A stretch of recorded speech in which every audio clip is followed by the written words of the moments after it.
Linda O'Keefe was born on May 24, 1962 in the American city of Newport Beach, California. She grew up in a large, friendly family. Her father was a machinist, and her mother was a seamstress. Linda had two sisters, an older and a younger one. Linda was fond of drawing, played the piano and was very fond of nature and animals. On warm summer days, she never missed the opportunity to go to the beach, which was only 800 meters from her house. The girl was also a Girl Scout and attended summer school. In July 1973, when Linda was 11, she went there almost every day. She usually rode her bike to school, but on the morning of July 6, a piano teacher who lived a few houses away from the O'Keefe family agreed to give her a ride. After classes ended at about 12:30, Linda used the school phone to call her mother. She asked to be picked up because she was without a bicycle that day, but the woman was working from home at that moment and did not want to be distracted, so she told her daughter to walk. Despite the fact that it was only a little more than 2 kilometers from school to home, Linda did not want to walk. After talking with her mother, she even cried, and the school secretary thought about taking her home, but the woman had to go in the other direction, so she abandoned this idea. Linda left the school, sat near the building for a while and headed towards the house. Her route should have taken no more than half an hour, but the girl was clearly delayed. At first, her mother did not attach much importance to this. She thought that Linda met her friends and went for a walk with them. However, with each passing hour she began to worry more and more. By 6 o'clock in the evening, the mother decided to call all her friends whose children lived nearby and could walk with her daughter, but none of them saw Linda that day. When her father returned from work, the family decided to go in search. They drove around the entire area, including the route Linda would take on her way back from school. At that time, the parents assumed that the girl was offended by her mother for refusing to pick her up and deliberately did not go home, but when they failed to find her, and it began to get dark outside, they decided to contact the police. Officers took a missing girl report and began searching.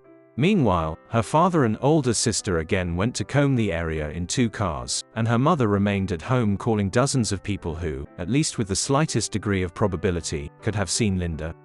The search continued throughout the night. Police searched streets and parks and used search dogs and helicopters. All this did not bring any results.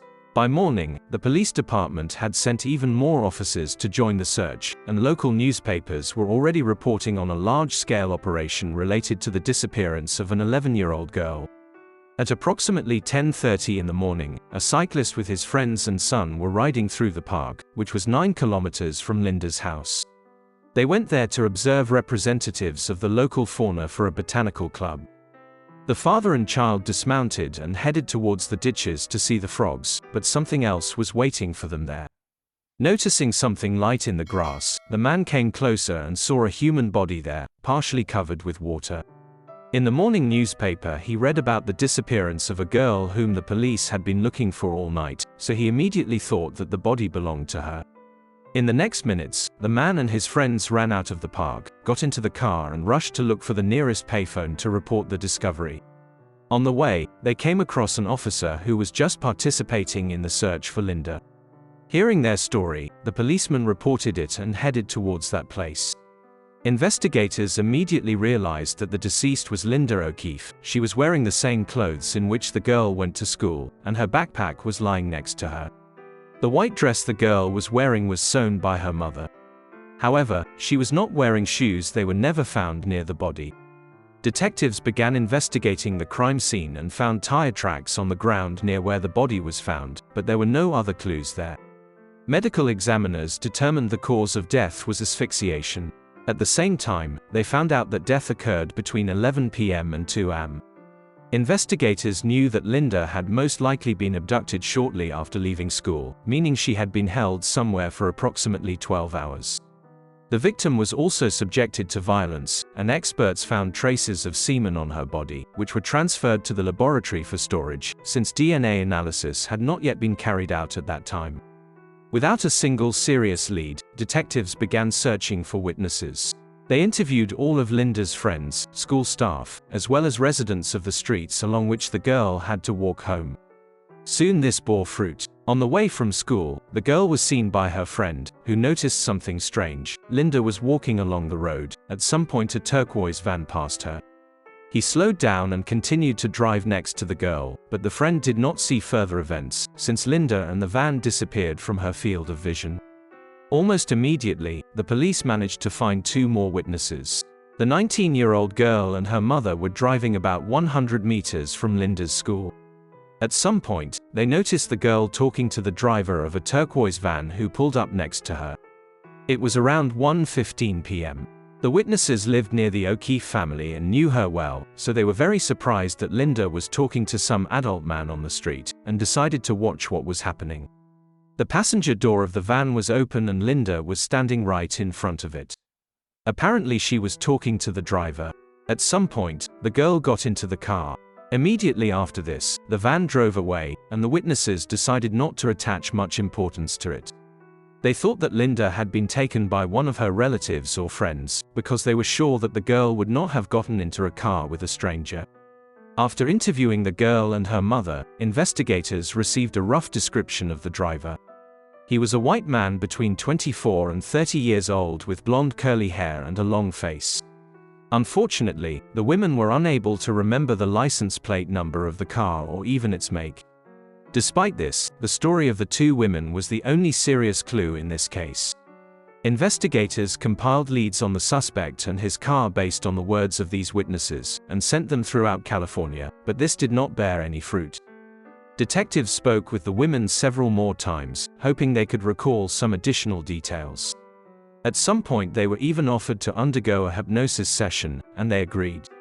This only partially worked. The witnesses recalled a few additional facts about the suspect's car, but all of them were too insignificant to help find the killer. Soon the police were able to find another witness. A woman who lived near the place where Linda's body was found heard a woman screaming at approximately 10:30 p.m. It seemed to her that someone was shouting, "Stop it, it hurts," but this voice stopped abruptly. Considering that the girl died around the same time, the witness could have heard her. After this, detectives received another interesting tip. The morning Linda's body was discovered, the artist was painting a picture in that very park. Noticing dozens of police cars, he began to observe what was happening and realized that something serious had happened. At some point, he saw something that seemed strange to him. In addition to the police, there was a young man in the park who was looking at what was happening from the bushes. He stood very close to him, and the artist decided to ask what was happening. The young man looked extremely worried and said that the police had found the body of a girl. But the men and the artist stood far enough from where the body was found and could not see any details. The detectives had a logical question: how did this man know that they had found the girl's body? The artist described the man as a thin white male, between 18 and 24 years old, about 180 centimeters tall, with blonde hair and sideburns. This was pretty close to what 2 witnesses told police about the appearance of the van driver. As a result, investigators concluded that this man was the killer, and that morning he decided to look at the actions of the police. Despite the fact that the police had a fairly detailed description of the killer's appearance, finding him in a big city was quite problematic. However, 2 days later something unexpected happened. 18-year-old Peter Wooten came to them and confessed to the murder. The young man lived near the O'Keefe family and was in the same class as the victim's older sister, Cindy. This news instantly spread throughout the city, shocking its residents. The police, who did not expect such a turn of events, interrogated the guy for 7 hours, and also searched his parents' house where he lived. After this, he was officially charged with murder. 3 days later, another unexpected turn awaited everyone. Investigators announced that all charges against Peter were dropped and he was released. According to them, there were too many inaccuracies in the young man's confession, and the only coincidences in his story overlapped with the information that appeared in the newspapers. Otherwise, he gave investigators deliberately false testimony that ran counter to the real evidence. Finally, 2 witnesses who saw Linda next to the van driver stated with complete confidence that it was not Peter. They both knew the young man because they lived next to him, so the women would have recognized him immediately. As a result, the police came to the conclusion that the young man was simply trying to attract attention to himself by confessing to someone else's crime. Perhaps the guy had some mental problems, but he had nothing to do with this murder. After this, the detectives did not have a single serious lead. They continued to search for the van and its driver, combing the entire city. Even Linda's classmates participated in the search, despite the protest of the police. The children rode their bicycles through the streets, trying to find the same turquoise van, but all this did not bring any results. In the first month of the investigation, police interrogated 175 people, combed every millimeter of her path from school to home, and turned to the public for help. A few weeks later, they decided to publish a rough portrait of the van driver, but this also did not bring any results. Initially, detectives were reluctant to do this because they were afraid that the man might run away from the city, but every day they had to use more and more tools to solve the case. 2 months later, police had a new lead. Another girl had been abused in the same area. An unknown man dragged her into his van, took her to a deserted place, and after the deed, released her. Investigators immediately assumed that Linda's killer might be behind this crime, but there were some inconsistencies. The attacker drove a white van, and the description of his appearance did not match the information provided by witnesses in Linda's case. Soon detectives managed to find the suspect. He turned out to be a 32-year-old truck driver, and his guilt was proven. Witnesses said he looked completely different from the man Linda was talking to, and investigators concluded that the man had nothing to do with her murder.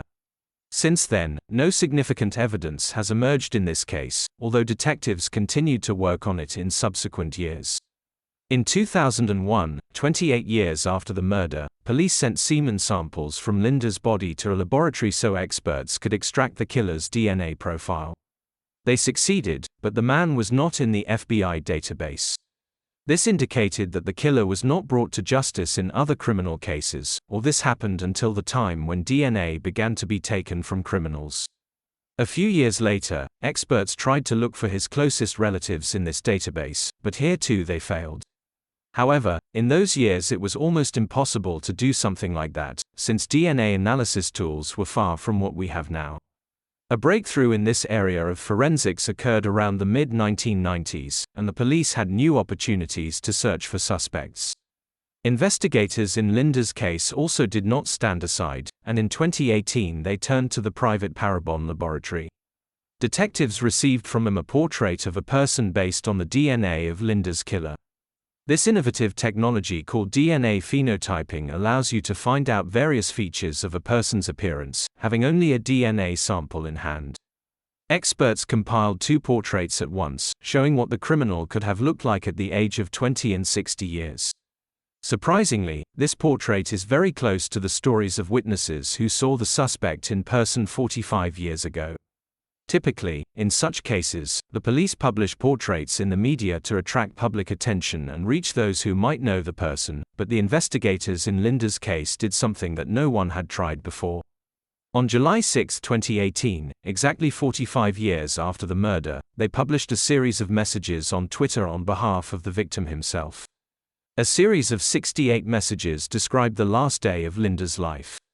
Detectives presented this information as if she herself was telling the world what happened to her on July 6, 1973. The story begins in the morning. Linda tells how her day at school went, how she was offended by her mother for not picking her up by car, and how the girl went home on foot. All the facts from these reports were carefully selected by detectives to create the most reliable picture of that day. The series of tweets ends with the fact that the search for her killer has still not been successful, and at this point the police officer on behalf of the girl published a portrait of the criminal. Now, 45 years later, I can speak again, and there is something important to tell you.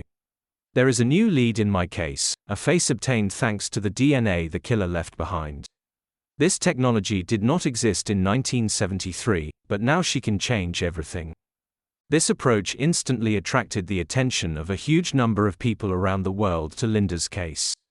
Cops had shared information about old unsolved cases on social media before, but telling the story from the victim's perspective was something new.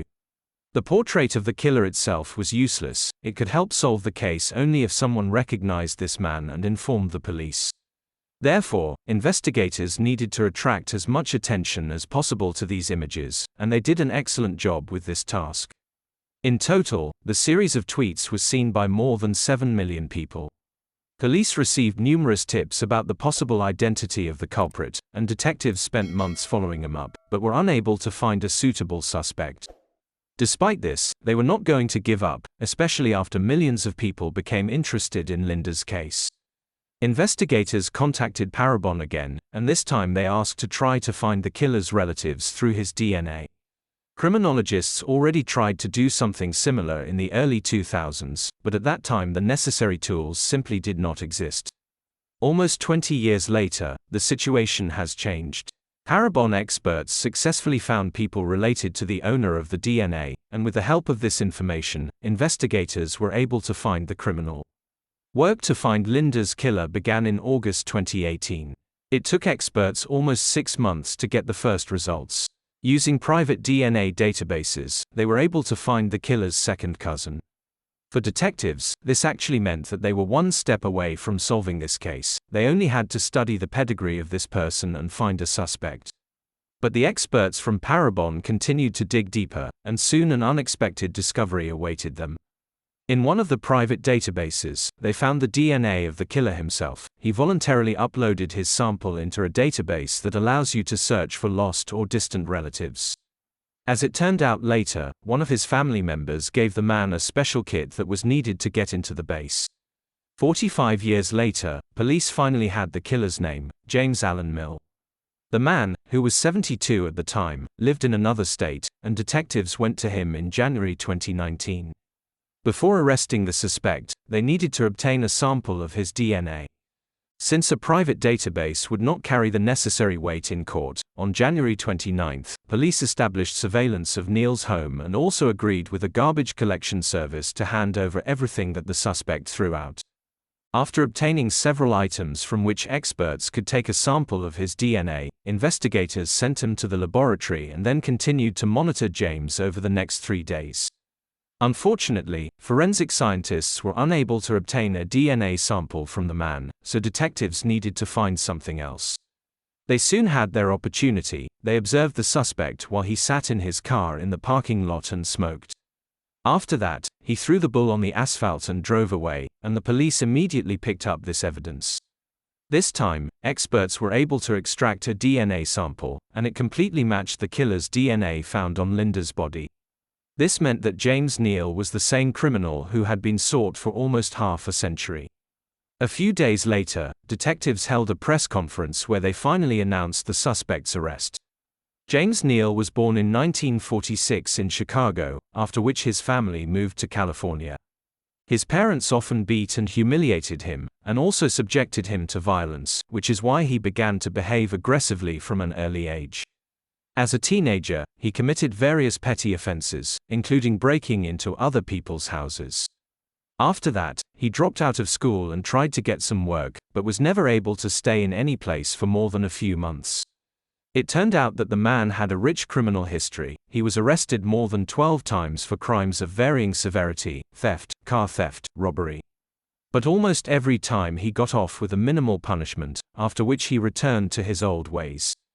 At the age of 25, James married for the first time and the couple settled in the Los Angeles suburbs. Their house was located half an hour from the city where Linda lived. And 2 years after the move, he killed her. At that time, James' wife was pregnant, and the criminal himself was on probation for less serious crimes in another state. After that, he was caught by the police several more times for theft and forgery of bank checks, and also spent a short time in prison for violating the terms of his probation. After leaving prison, James came to the attention of the police 3 more times for violating traffic rules. He divorced his first wife, they had 2 daughters, lived in different places for a while, but then returned to Colorado and married another woman in 1997. She had a child from her first marriage, and soon she and James had a daughter. Having studied his biography in more detail, detectives discovered that the man may be involved in dozens of cases of child abuse, but has never been held accountable for his actions. In 1995 and 2004, Neal kidnapped 2 girls by driving up to them in his car. He subjected them to violence and then released them. In both cases, it was not possible to prove his guilt, so James remained free. Later, The police suspected him of at least 5 more similar episodes, when an unknown man in a car kidnapped girls from the street. In 2010, a girl who went to the same church with him complained about James. She admitted that the man, who was 63 years old at the time, had been harassing her for several months. In total, the victim reported several similar episodes, and Neil confessed. But then something incomprehensible happened. This matter was somehow hushed up. The victim recanted his accusations, and the man did not suffer any punishment. James returned to his normal life and stayed away from the police for the next 9 years until he was arrested for Linda's murder. During interrogation, the man denied any involvement and said that he had never abducted girls in his van. When shown a photo of Linda, he stated that he had never seen her. At the same time, the man added that she looked like one of his daughters. Considering that the suspect's DNA was clearly on the victim's body, the court should have found him guilty in any case. Nevertheless, investigators tried to get as much evidence as possible. They wanted to know if James had a turquoise van, but could not find any evidence of this fact. However, an explanation was quickly found for this. At the time of Linda's murder, he was a worker in a residential complex and had access to a work van. During a search of his home, investigators found several hard drives containing prohibited materials involving minors. Similar photos and videos were also found on his smartphone. Something interesting was also found on his computer. It turned out that James was studying the history of criminals who committed violent crimes and were caught thanks to DNA analysis. Apparently, he was well aware that DNA could help the police link him to various atrocities. Another surprising discovery awaited detectives after James was examined before moving into his cell. He had a tattoo of the name Linda on his wrist. Investigators thought that in this way he left a reminder of his victim, but this turned out to be an eerie coincidence. James got a tattoo long before the murder, and the police were able to confirm this. The trial was supposed to begin a year after the arrest, in February 2020, but it was postponed due to the pandemic. James continued to insist on his innocence, but detectives no longer doubted that it was he who killed Linda. However, the case never came to trial. In May, James was admitted to the hospital, where he died 2 days later due to lung cancer. He did not know about his illness before his arrest, and when it was discovered, it was too late to begin treatment.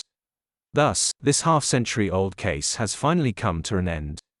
Detectives continue to believe James may have had many more victims and will continue to pursue this investigation. Linda's parents died long before the police found the culprit. Her mother blamed herself for what happened throughout her life because she refused to pick the girl up from school. Linda's sister thanked the investigators for not giving up on the case and getting to the bottom of the truth. She only regretted that their parents did not live to see this day. Share your opinion on this story in the comments, and don't forget to like this video if you liked it. Thank you for watching.